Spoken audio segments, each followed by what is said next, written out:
स्वामी जगाची माऊली, स्वामी कृपेची साहुली, ऐसी निरंतर माया मी कुठे न पाहिली.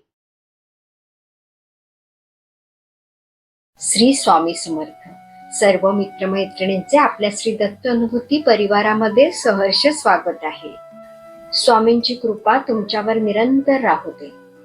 आज आपण स्वामी भक्त श्री गोपाळबुवा केळकर लिखित बखरीतील बखर क्रमांक 34 ऐकणार आहोत. पण त्यापूर्वी तुम्हाला एक विनंती करते की आपल्या श्री दत्त अनुभूती या चॅनलला सबस्क्राईब जरूर करा. शेअर, लाईक, कमेंट्स करायला विसरू नका. आणि तुमच्याकडेही दैवी अनुभव असतील तर ते आपल्या 9137411207 या नंबरवर व्हॉट्सअप करा.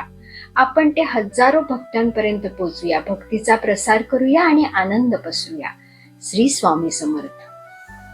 बखर क्रमांक 34 राजाच्या श्रीमुखात दिली.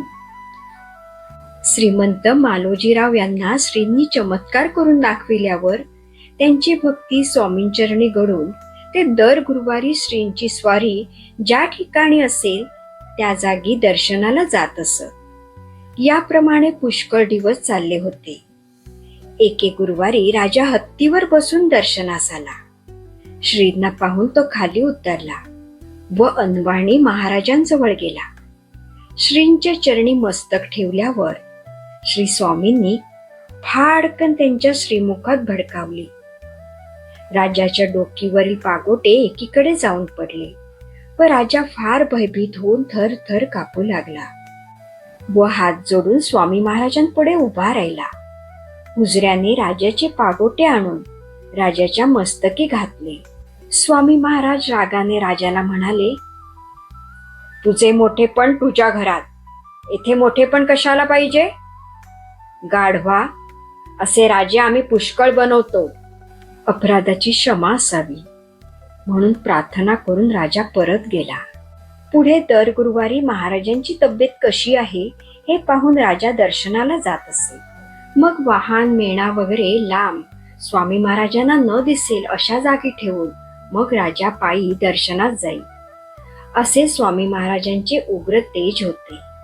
हिंदू, मुसलमान, पारसी, युरोपियन सर्व जातीचे लोक महाराजांच्या दर्शनास येत. सर्वांचे मनोगत ओळखून त्यांची मनोकामना ते पूर्ण करीत असत. मुसलमान लोकांवर त्यांची फार प्रीती होती. महाराजांना कुत्रा फार आवडत असे, पण मांजर पाहिले म्हणजे ते रागवत व नमक हराम म्हणून तेव्हाच हाकलून देत.